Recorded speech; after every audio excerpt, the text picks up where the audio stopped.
We'll begin the 10th chapter today. Dhruva Maharaj's fight with the yakshas. Somebody can repeat after me. Maitreya Uvacha Maitreya उवाच Prajapaterduhitaram प्रजापतेर्दुहितरम् Shishumarasya Vaidruvaha शिशुमारस्य वैद्रुवः Upaye me Brahmin Nama उपये may भ्रमिन्नाम Tatsutau Kalpavatsarau. तत्सुतौ कल्पवत्सरौ. Translation can't see. Oh, okay. The great sage Maitreya said, "My dear Vidura, thereafter, Dhruva Maharaj married the daughter of Prajapati Shishumara, whose name was Brahmi, and two sons named Kalpa and Vatsara was born of her. Prajapatehe Duhitaram. Duhitra is basically the word for daughter. The daughter of Prajapati. Which Prajapati? The name of the Prajapati is Shishumara. Shishumarasya Prajapater Duhitaram. So Dhruva Maharaj accepted. Upayeme. The name of the daughter is Brahmim Nama. Upayeme means married. And through this particular wife, Dhruva Maharaj got two sons. Tat Sutau. Sutau means in Dvivachan. Kalpa Vatsarau. Kalpa and Vatsara. The 10th chapter we will see. Subject of the 10th chapter is that Dhruva Maharaj, and hearing that his brother had been killed by the Yaksha, he goes to battle the Yakshas. This is the main subject of the 10th chapter. So first verse begins with the marriage of Dhruva Maharaj with Brahmi. So here there is an interesting point. In the previous chapter ended with Utthanapada retiring from the kingdom. And this chapter begins with Dhruva Maharaj marrying the daughter of Prajapati Shishumara. So that means Utthanapada retired after appointing Dhruva as the king, but before arranging for the marriage of Dhruva. So after appointing Dhruva as the king, Utthanapada retired to the kingdom, retired to the forest.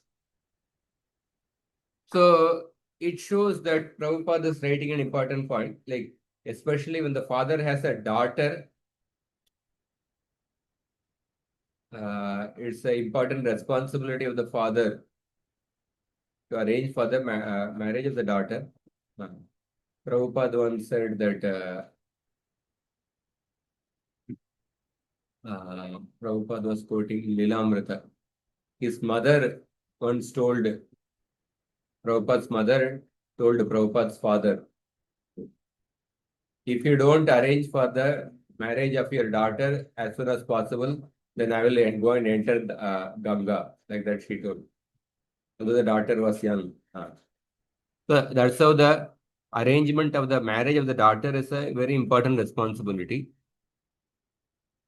But here in this sloka, we see that it appears that Uttanapad left for the forest before arranging for the marriage of Dhruva, his son. So why he did that? Because he felt urgency for self-realization. So why did he not get his son married before he left home? The answer is that Uttanapad is a Raja Rishi, a saintly king. Although he was busy in his political affairs and the duties of governmental management, he was very anxious for self-realization.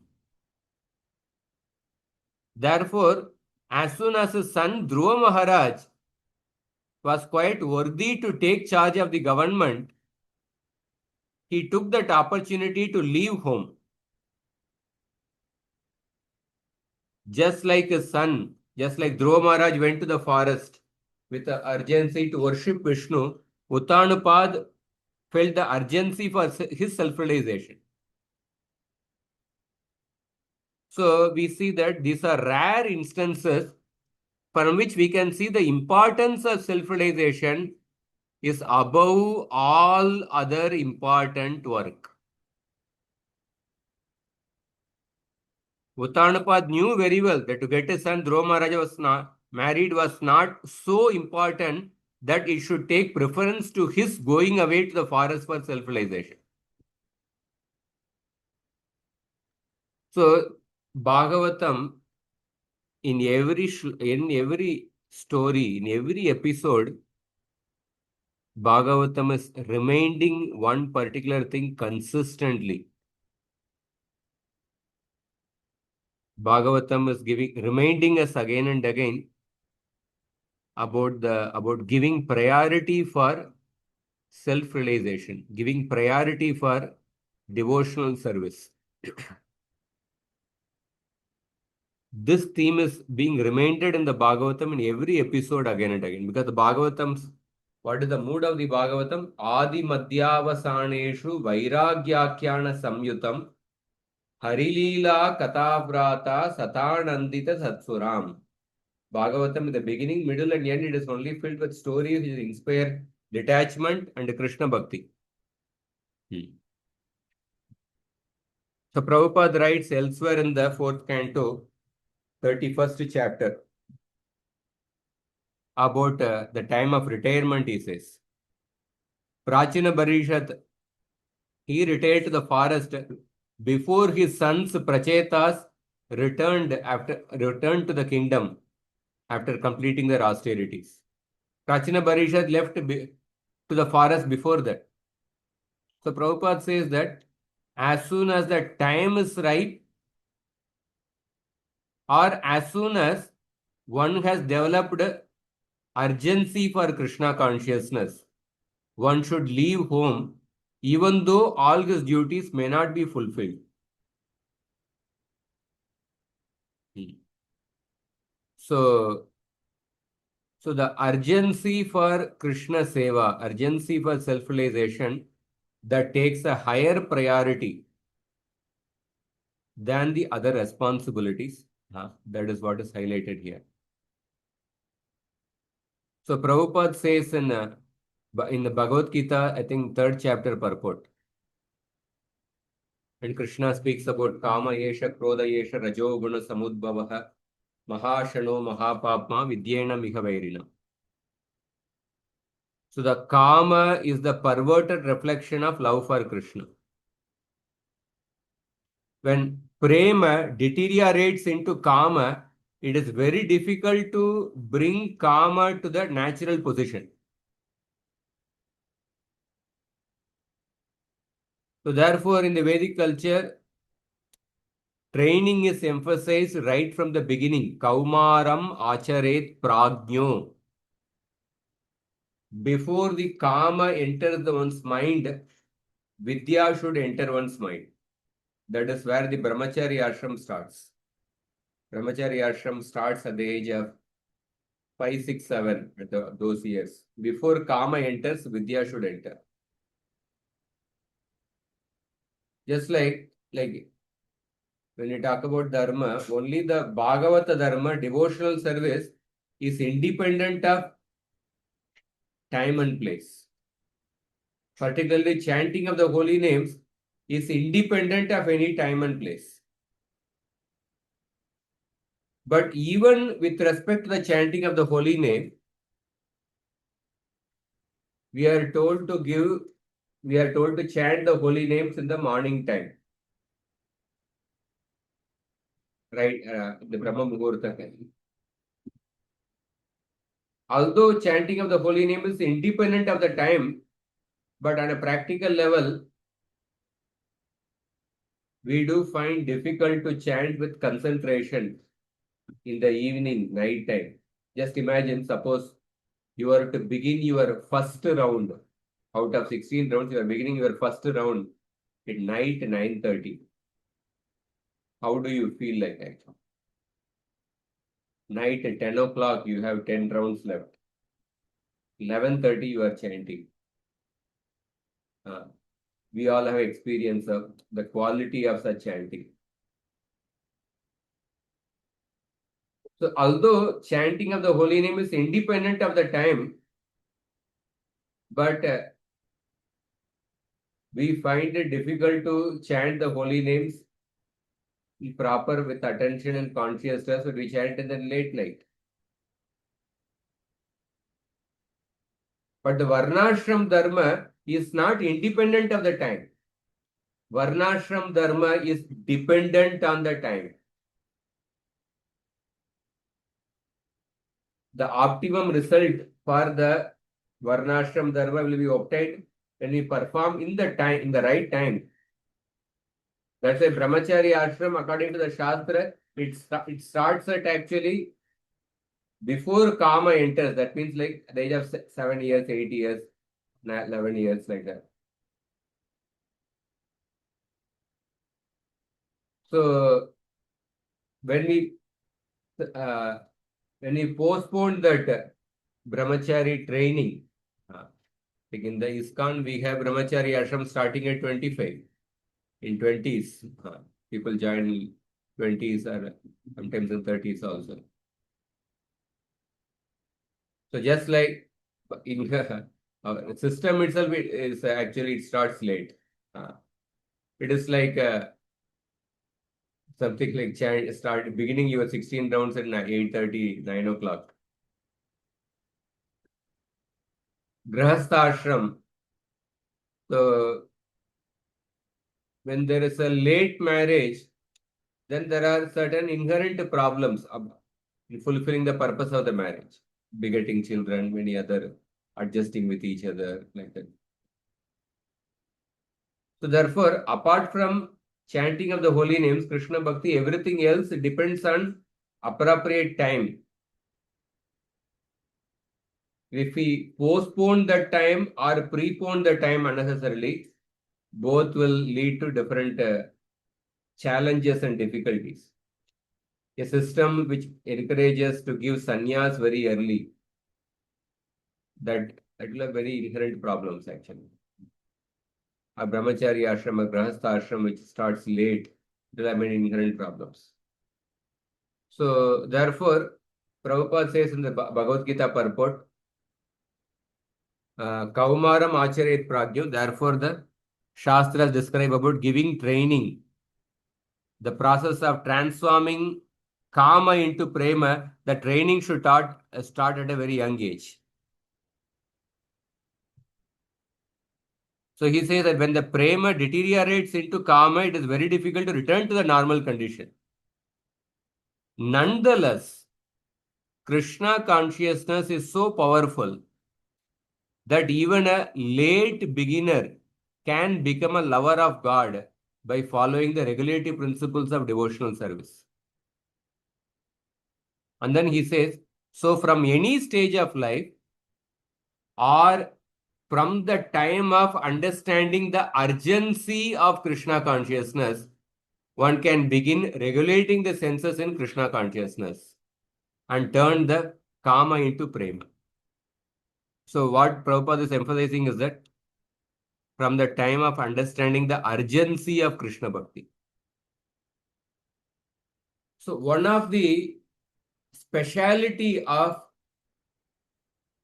uniqueness of Prabhupada's presentation of Krishna Bhakti, his writing of the books, his lectures, is that Prabhupada's lectures, books, they are pervaded with the urgency for Krishna Bhakti.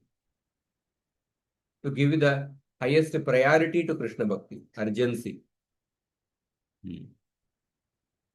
That is why Katvanga Maharaj also, he was conscious of the importance of Krishna consciousness. Therefore, when the Devatas asked it, please ask a benediction from us, Katvanga Maharaj immediately said that, please tell me how many moments I have. The proof that he was always feeling the urgency for Krishna Bhakti is reflected in the question or the benediction he asked from the Devatas. Bhagavatam, there's a shloka in Rudra Gita. Kastvat padabjam vijahati pandito yasteva mana vyayamana ketana vishankayasmat gururarchatismayat vinopapattim manavas chaturdasha. 4th canto, 24th chapter. So Lord Rudra says that Lord Shiva, Brahma and the Manus, they perform devotional service unto Bhagavan without any reservation, understanding the urgency. Although they have a very long lifespan, but without wasting a single moment, they perform Krishna Bhakti. So therefore, this purport, we can see that Utthanapad's urgency for self-realization, he felt so much that without arranging for the son's marriage, he went to the forest. So normally when a person leaves a certain responsibility for one's own sense gratification, for the sake of one's own convenience, then that is condemned. But for the purpose of self-realization, if a person leaves certain responsibility, then that is not, then the sin will not touch him.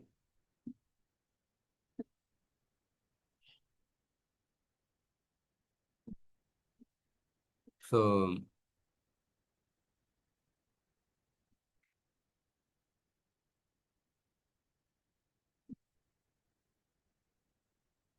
okay.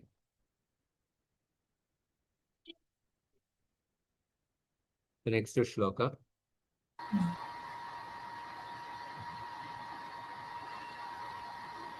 इलायामपि भार्यायाम् इलायामपि भार्यायाम् वायो पुत्र्यां महाबलः वायो पुत्र्यां महाबलः पुत्रमुत्कलनामाणम् पुत्रम् उत्कलनामानम् योषिद् रत्नमजीजनत् योषित् रत्नमजीजनत. Translation: The greatly powerful Dhruva Maharaj had another wife named Ila, who was the daughter of the demigod Vayu. By her, he begot a son named Utkala and a very beautiful daughter.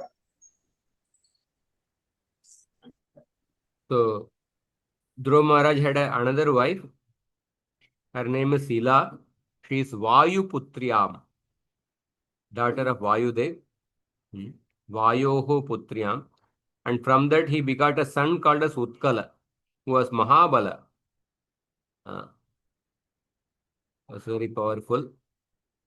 And he also got a daughter, Yoshid Ratnam Ajijanat. Yoshid Ratnam Ajijanat. He also got a daughter who is the jewel among the women, or who is a very beautiful daughter. Name is not mentioned. Then, then the next shloka says that how Uttama, his brother, was killed by yakshas. Uttamasakruto Uttamastvakrobdodvaho Mrigayayam baliyasa Hata punyajane nadrau Hata punyajanen nadro Tanmatasya gatim gata. Tanmatsya gatim gata. Translation: Dhruva Maharaj's younger brother Uttam, who was still unmarried, once went on a hunting excursion and was killed by a powerful yaksha in the Himalayan mountains. Along with him, his mother Suruchi also followed the path of her son. She died. So Uttama was unmarried. Akrita Udvaha. Akrita Udvaha. Udvaha means marriage. Akrita. Uttama was unmarried. At that time, Uttama had gone on a hunting excursion to Himalayas. Mrigayayam baliyasa. Hata punya janena adrau. So, punya janena hataha. Punya janena refers to the here followers of yakshas, followers of Kubera. It refers to yakshas. So he was killed while hunting Mrigayayam baliyasa by a powerful yaksha.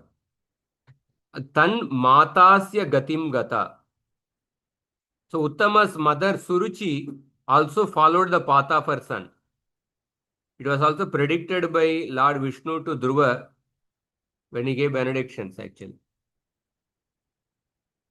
So the Prabhupada writes in that purport that how it was the result of the Vaishnava aparadh committed by Suruchi towards Dhruva. So and then further, Dhruvo Bhratruvadam Shrutva Kopamarsha Shucharpitaha Jaitram Syandanamastaya Gata Punya Janalayam. So Bhratruvadam Shrutva, on hearing the death of his brother, Kopa Amarsha Shucharpitaha. There are three emotions. Kopa. Dhruva Maharaj was very angry. Shucharpitaha, he was overwhelmed with lamentation. Amarsha. Amarsha is translated by Prabhupada's vengeance. He wanted to punish the yakshas. Jaitram Syandana Mastaya, mounting his victorious chariot, he went to the city of yakshas, Alakapuri. So Dhruva Maharaj's anger and grief, it is not incompatible with his position as a great devotee. A devotee does not mean he is without emotions. Because brother is killed, naturally he was lamenting. And as Kshatriya, he wanted to give them punishment.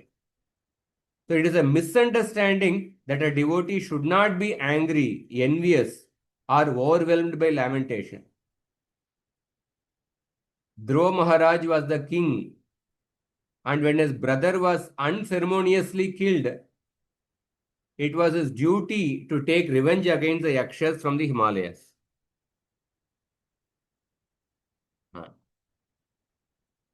So it was not, it's not a mistake.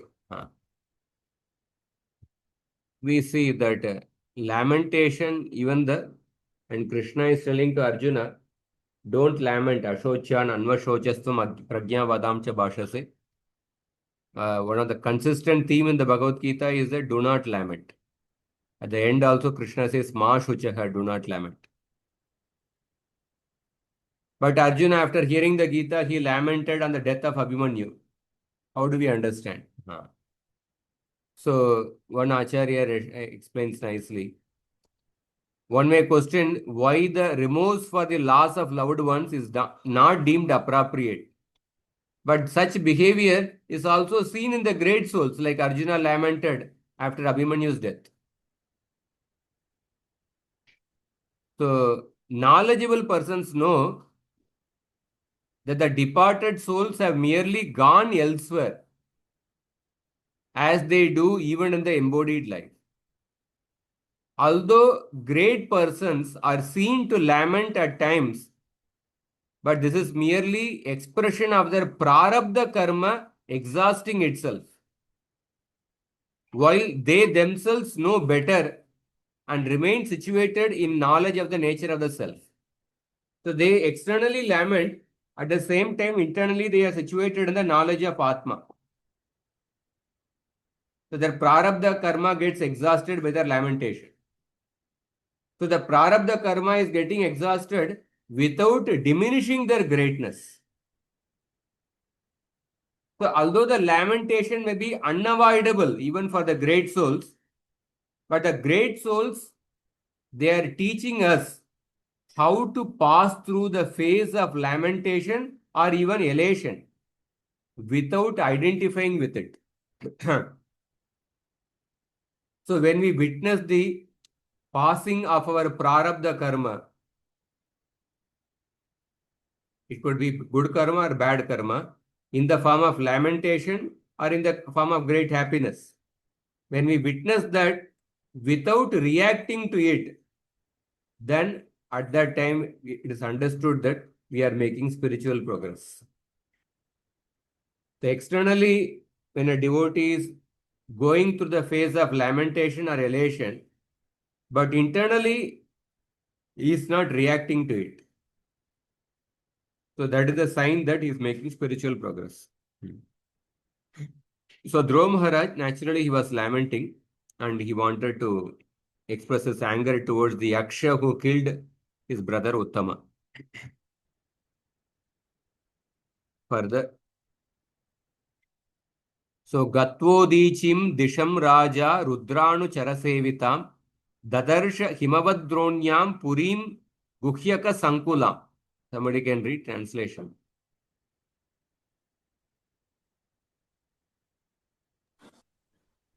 Dhruva Maharaj went to the northern direction of the Himalayan range. In a valley, he saw a city full of ghostly persons who were followers of Lord Shiva. So Dhruva Maharaj saw the followers of Lord Shiva there. Rudra Anuchara Sevitam. Rudranuchara Sevitam. Udichi means northern direction. And then Dadmau Shankam Brihadbahu Kam Dishas Chanunadayan Yenodvigna Dishakshattar Upadevyo Trasan Brisham. So Brihadbahu, the mighty armed Dhruva. Dadmau, Shankam Dadmau, he blew his conch shell. And when he blew the conch shell, what happened? Kam Dishas Cha Anunadayan. It reverberated in all the directions under the sky. And then Yenodvigna Drishakshattar Upadevyaha. Upadevyaha means the wives of the yakshas. Upadevi. Upadevi, the plural is Upadevyaha. Upadevyaha, the wives of the yakshas. Udvigna Drisha, with anxious eyes. Brusham Atrasan, they became greatly frightened. Tato Nishkramya Balina Upadeva Mahabhataha Asahantas Tan Ninadam Abhipetur Udayuda. Upadeva here refers to the Yaksha. They are Mahabhataha. They are great, powerful Yaksha warriors. Asahanta. They could not tolerate that sound. Tan Ninadam. And then what did they do? Tataha Nishkramya. They came out of the city. Udayuda with their weapons, and then Abhipetu. Abhipetu, who means they attacked Dhruva.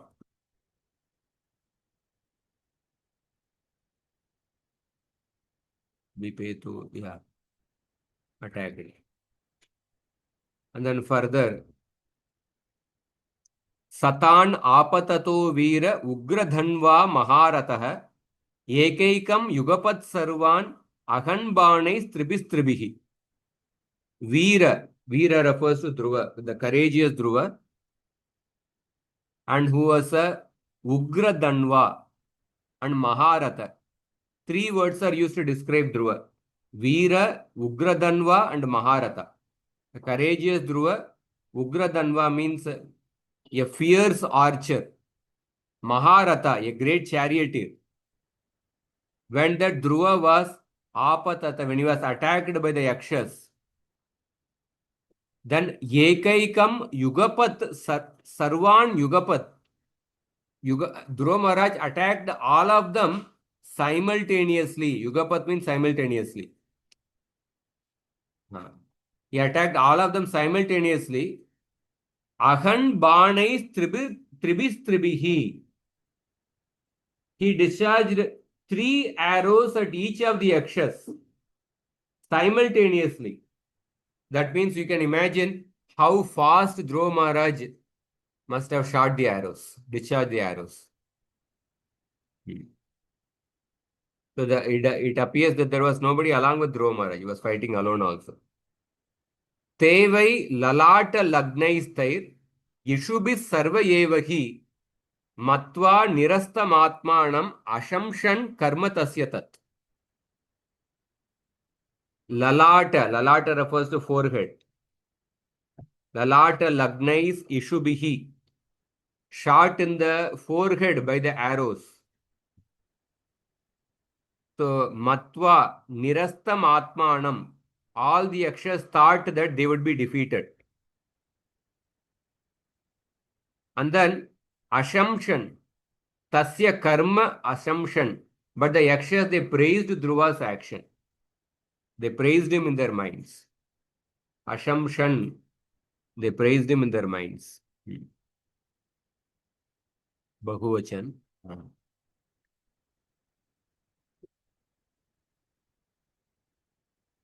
So Prabhupada talks about how the spirit of fighting in a sporting attitude is very significant in this verse. The yakshas were severely attacked, but on witnessing the heroic acts of Dhruva, they were very pleased with him. The straightforward appreciation of an enemy's prowess is a characteristic of a real Kshatriya spirit.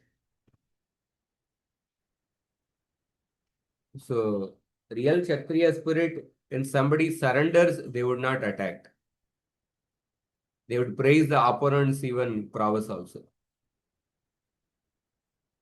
The jihadi terrorists are the Muslims. They don't have Kshatriya spirit at all. Kshatriya spirit at all, actually. Although they seem to be suicide bombers, they seem to be afraid of death, but they don't have Kshatriya spirit because they attack people without arms, etc. Next shloka, somebody can repeat. Tepi chamum amrishyanta. Tepi chamun amrushanta. Tepi chamu mamrishyanta. Tepi chamam amrushanta. Padasparshamivoragaha. Padasparsham ivoragah. Sharairavidhyan yugapad. Sharire vidyan yugapad. Dvigunam prachikirshavaha. Dvigunam prachi kirshavaha. Translation: just like serpents who cannot tolerate being trampled upon by anyone's feet, the yakshas, being intolerant of the wonderful prowess of Dhruva Maharaj, threw twice as many arrows, 6 from each of their soldiers, and thus they very valiantly exhibited their prowess. So here we see Dhruva Maharaj was alone, and many yakshas attacked Dhruva, and all of those yakshas simultaneously they attacked Dhruva with twice as many arrows. Dvigunam prachikirshavah. That means each yaksha shot 6 arrows simultaneously at Dhruva. Dhruva was alone. So this is something interesting. And then what happened? Tatap pariga nistrimshai prasa shula parasparashvadaihi shaktirushtibir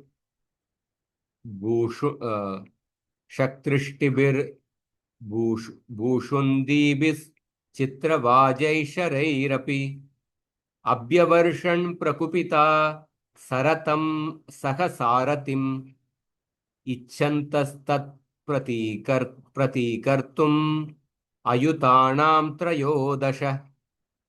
Somebody can read translation. The Yaksha soldiers were 130,000 strong. all greatly angry and all desiring to defeat the wonderful activities of Dhruva Maharaj.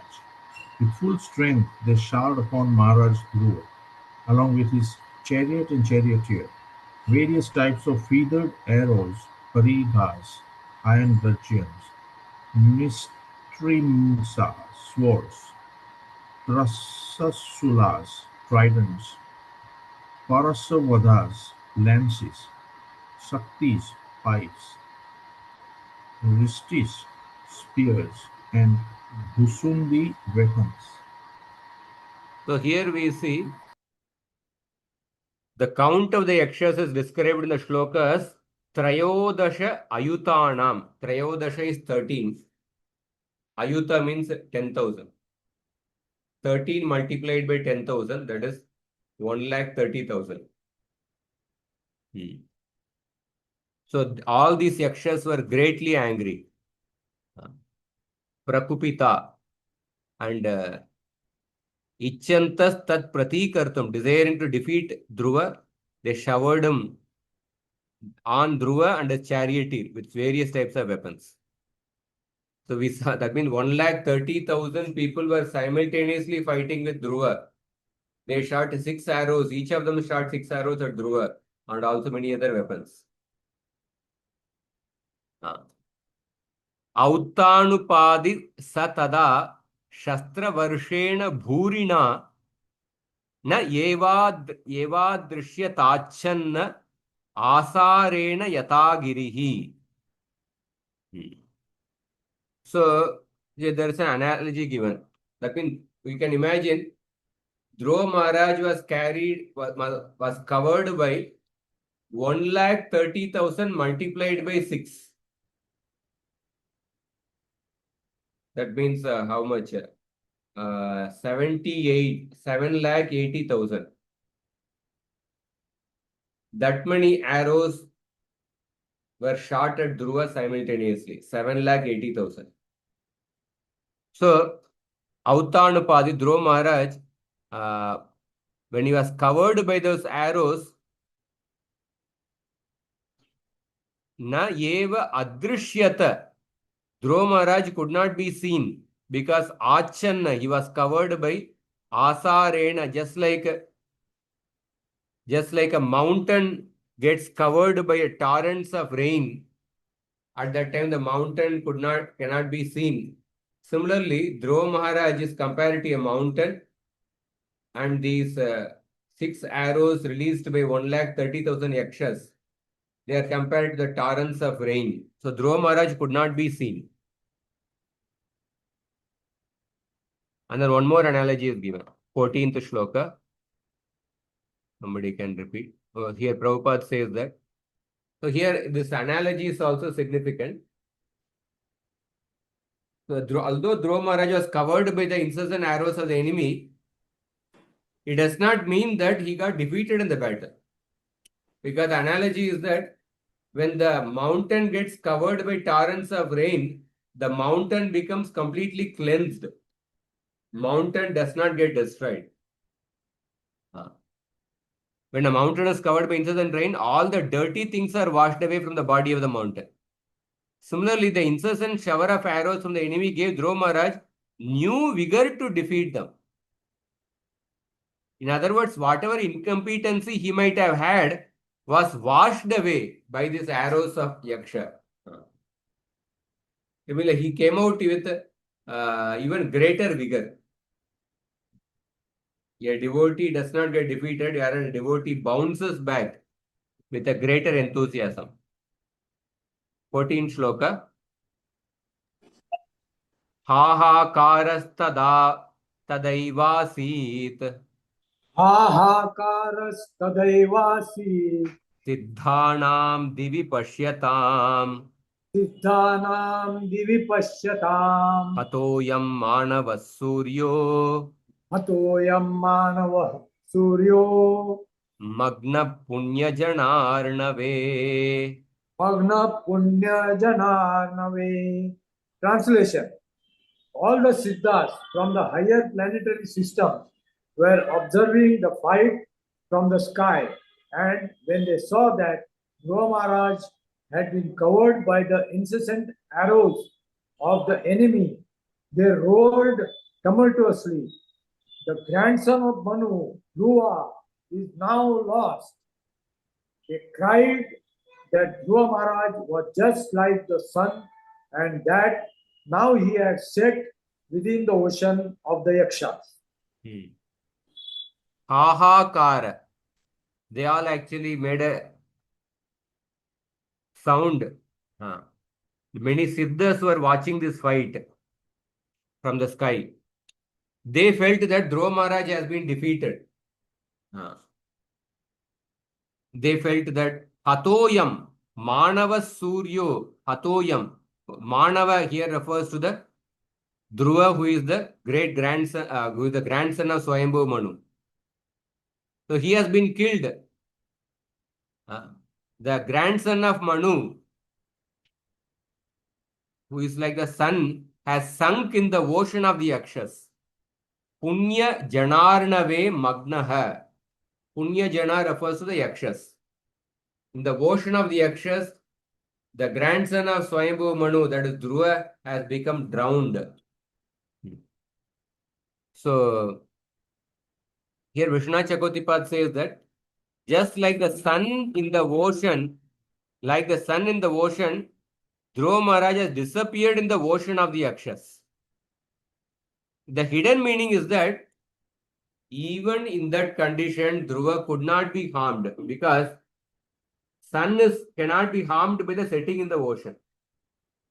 Just like sun is not harmed by the setting in the ocean, similarly, Dhruva Maharaj is not harmed by the ocean of arrows released by the yakshas. That is the hidden meaning. So, the Prabhupada says that the word Manava is significant. Manava means a human being. It comes from the root word Manadhatu. Manadhatu means to think. So therefore, Manava, human being, they are supposed to be thought-oriented species. That means they are supposed to be thinking. When the human beings, they don't think. When the human beings simply, or when they think only in terms of eating, waiting, sleeping, and defending. When they don't think about the higher purpose of life, then they are condemned to be like a two-legged animals. So, Dhruva Maharaj is called as Manava. In fact, every human being is a descendant of Manu. So that means Manava means one who is a follower of Manu. Follower of Manu means one who is following the principles, the codes of conduct given by Manu, the Manu Smriti. Even today, the Hindus in India follow the laws given by Manu.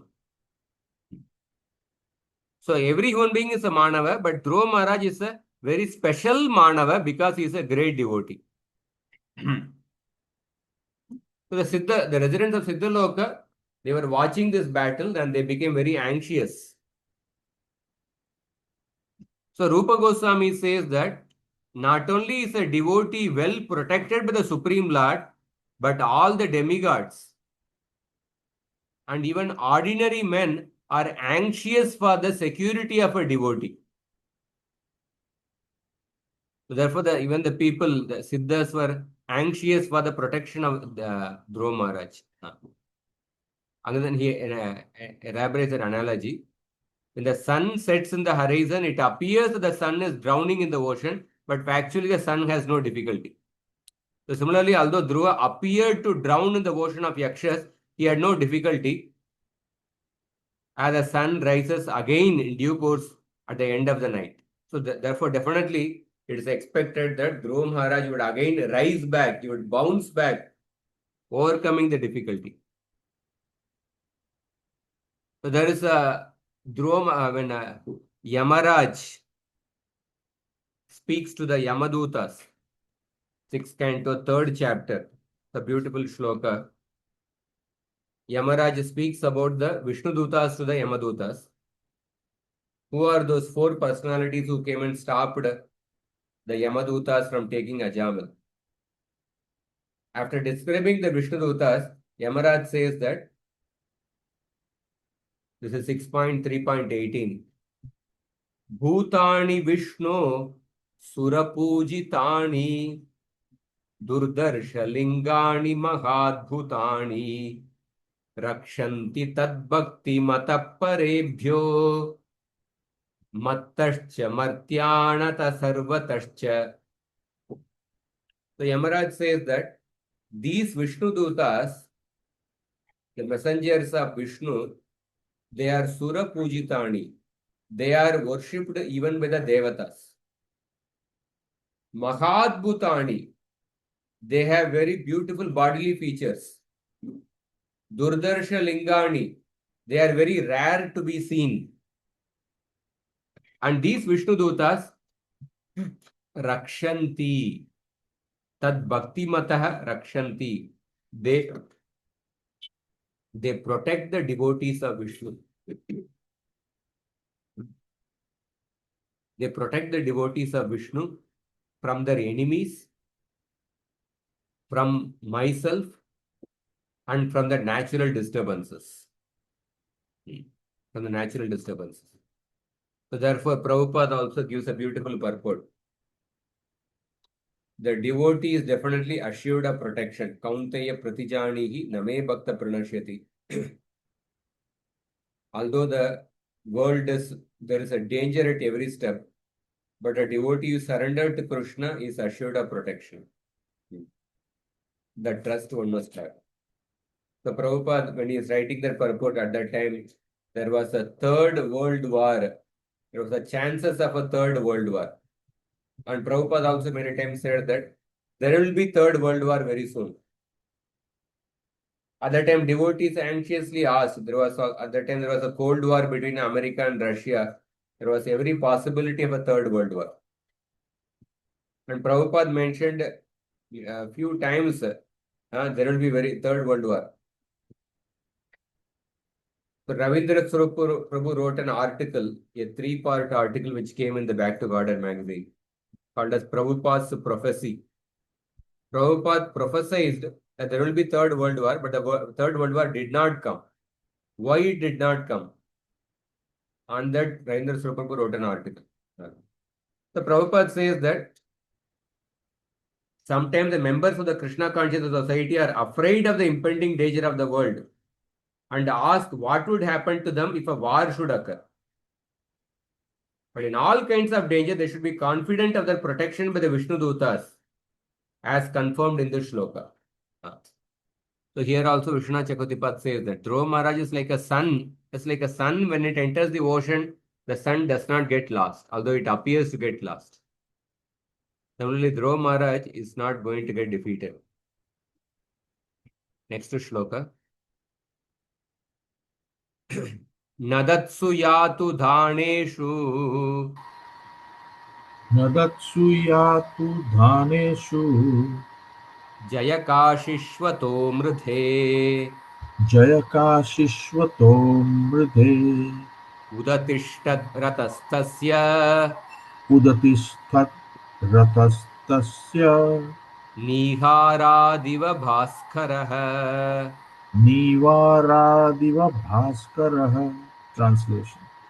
The yakshas, being temporarily victorious, exclaimed that they had conquered Dhruva Maharaj. But in the meantime, Dhruva's chariot suddenly appeared, just as the sun suddenly appears from within foggy mist. So here, Nadatsu Yatudaneshu. Yatudana is the name of the used for the Rakshasas or the Yakshas. So the Yakshas were Jayakashish. They thought that they attained victory.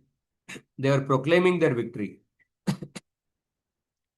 So suddenly, at that time, Tasya Rataha, Dhruva's chariot appeared, Udatishtad, in the battlefield, Mride.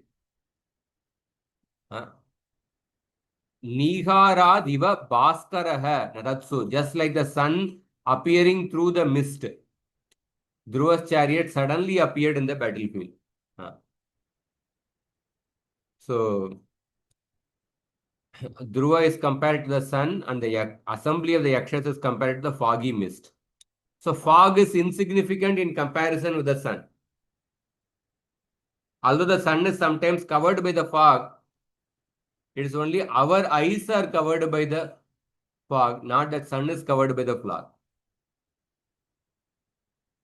So, by this comparison to the sun, the greatness of Dhruva Maharaj in all circumstances is affirmed. There's also a famous shloka in 6th canto. Kechit kevalaya bhaktya vasudeva parayanah agam dunvanti katsyena niharam iva bhaskaraha.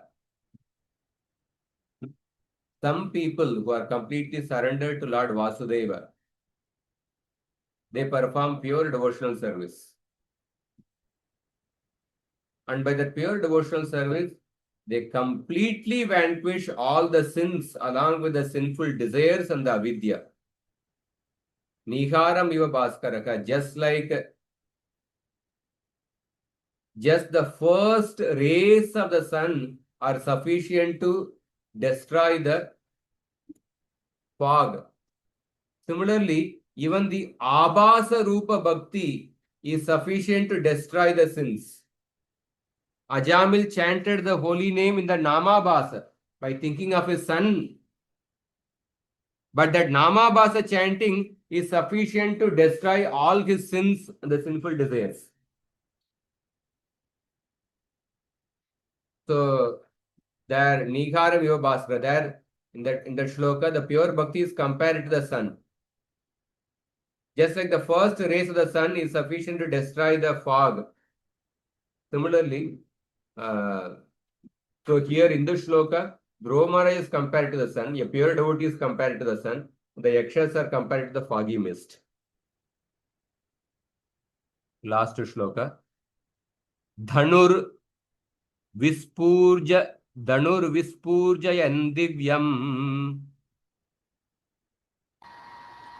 Dhanur Vispurjayan Divyam Vishatam Khedamudvahan. Vishatam Khedamudvavan Astraugham Vyadamadbanair. Astraungham Vyadamadbane Ghananikamivanilaha. Ghananikamivanilah. Translation. Dhruva Maharaj's bow and arrows twanged and hissed, causing lamentation in the hearts of his enemies. He began to shoot incessant arrows, shattering all the different weapons, just as the blasting wind scatters the assembled clouds in the sky. Dhanur Vispurjayan Divyam Vishatam Khedamudvahan. Twanging his wondrous bow. Divyam Dhanuhu. Divyam is the adjective for Dhanu. Vispurjayan. Twanging his wonderful or wondrous bow and creating dismay. Vishatam. Vishat refers to the enemy. Khedamudvahan. Creating dismay among his enemies. He dispelled the mass of weapons with his arrows. Astraugam. Astraugam refers to the mass of weapons. Vyadamat Banair. With his one arrow, he dispelled the mass of weapons.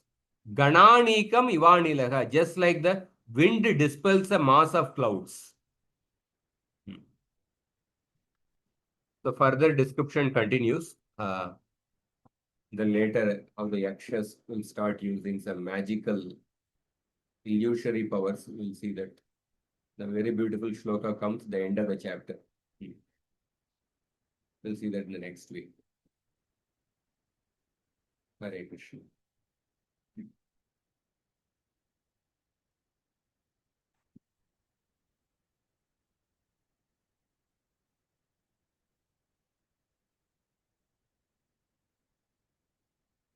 Anybody wants to share questions?